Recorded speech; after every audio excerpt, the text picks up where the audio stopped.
Assalamualaikum warahmatullahi wabarakatuh. Halo semuanya, perkenalkan nama saya Siti Jenar Maharani dari kelas 2A Fakultas Hukum Universitas Surya Kencana.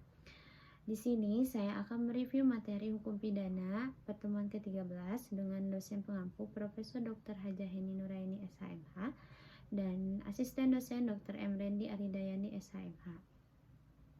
Di pertemuan ke-13 ini membahas mengenai sifat melawan hukum, di mana di dalamnya membahas mengenai apa itu sifat melawan hukum, bagaimana sifat melawan hukum, serta contoh-contoh dari perbuatan sifat melawan hukum, serta pembagian dari sifat melawan hukum.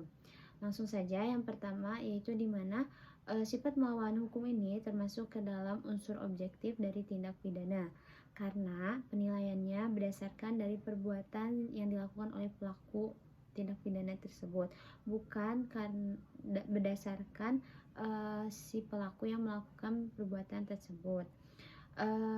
Suatu perbuatan dikategorikan sebagai sifat melawan hukum apabila itu berdasarkan atau sesuai dengan delik atau undang-undang tertulis yang berlaku di Indonesia.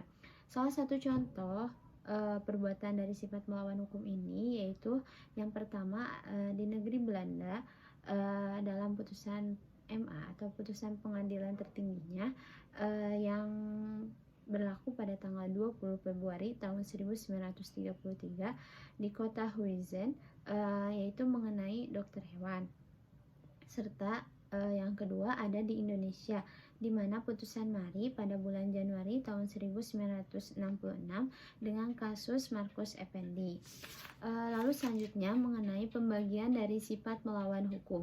Sifat melawan hukum ini dibagi menjadi dua bagian. Yang pertama ada sifat melawan hukum formil dan ada sifat melawan hukum material. Sifat melawan hukum formil ini yaitu suatu perbuatan melawan hukum apabila perbuatan itu dirumuskan dalam undang-undang sebagai suatu tindak pidana yang diancam dengan sanksi, yaitu undang-undang yang tertulis.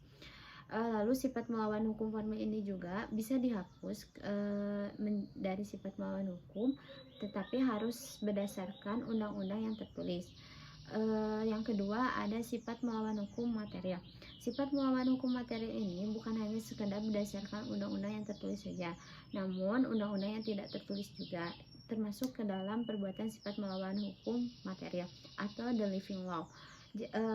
Lalu yang selanjutnya bahwa sifat melawan hukum material ini bisa dihapuskan berdasarkan undang-undang yang tertulis, juga berdasarkan hukum yang tidak tertulis atau living law tersebut. Sifat melawan hukum material ini dibagi lagi menjadi dua bagian. Ada dalam fungsi negatif dan dalam fungsi positif. Dalam fungsi negatif ini maksudnya mengakui kemungkinan adanya hal-hal yang di luar undang-undang ini dapat menghapuskan dari sifat melawan hukum tersebut.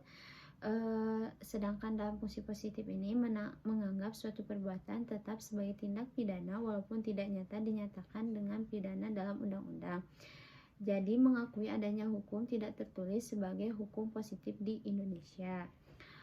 Mungkin sekian yang dapat saya sampaikan, kurang dan lebihnya mohon dimaafkan.